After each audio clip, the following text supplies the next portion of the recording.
Alright, hey guys. So today we are talking about the Canon EOS R6, but specifically we're going to be talking about the time-lapse features in this camera.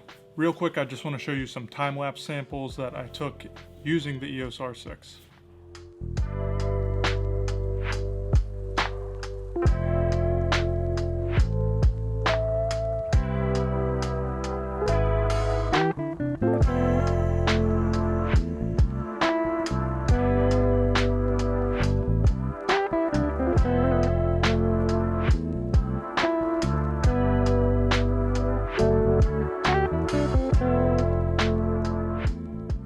So I'm really happy that Canon decided to put an interval timer into the Canon EOS R6, just because I know in the EOS R there wasn't one, which was really confusing because the lower level entry full frame camera, the RP, had one.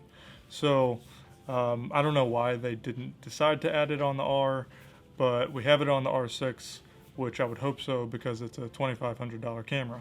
So there are some pros and cons to each of the different modes. So for the time-lapse movie mode, I would say that I really like using that in situations where I just need to grab a quick time-lapse video of a scene that doesn't really need a lot of editing in post. I usually try to stay away from using the time-lapse movie mode if I am shooting a landscape scene, just because I like to make those scenes look nice in Lightroom and then put all of the pictures together to make a time-lapse video. But there are going to be times where you need to grab a quick video, but it is really convenient because if you're just taking a 4K video, you don't really need to worry about editing the photos and then exporting them from Lightroom and then importing them into a separate piece of software to combine the photos and make the time lapse.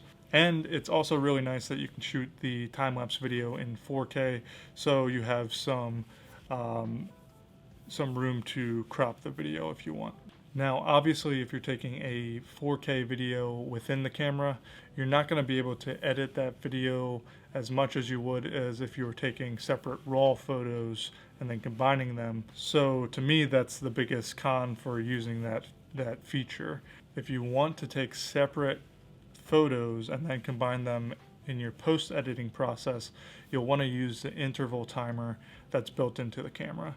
So the interval timer in the camera will allow you to set the duration between each photo that's taken, and you can also set the maximum amount of photos that you want to take.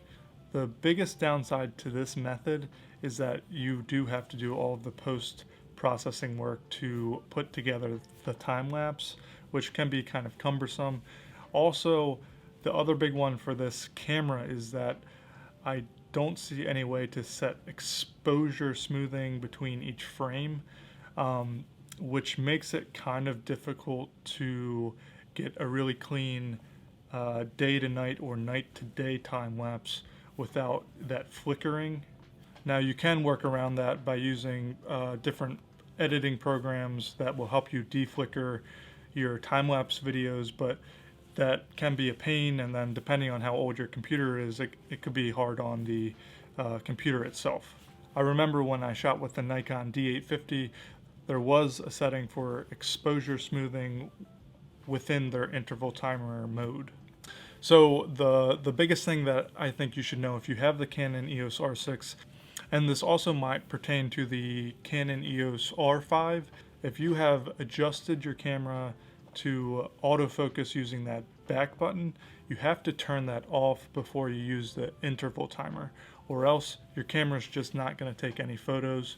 And that was a big issue for me the first time I tried to take a time-lapse video using the interval timer with the Canon EOS R6, is that I thought I was taking photos because the screen will actually kind of do this blinking like it's taking a photo, but nothing's actually being recorded to the card. So make sure that if you set the back button to autofocus, that you take that off and just have the autofocus set to the front shutter button. Otherwise, the Canon EOS R6 is great for taking time-lapse videos. that's pretty much it for today's video. If you guys have any questions, let me know in the comment section below, and subscribe if you want to see more content. I'll talk to you later.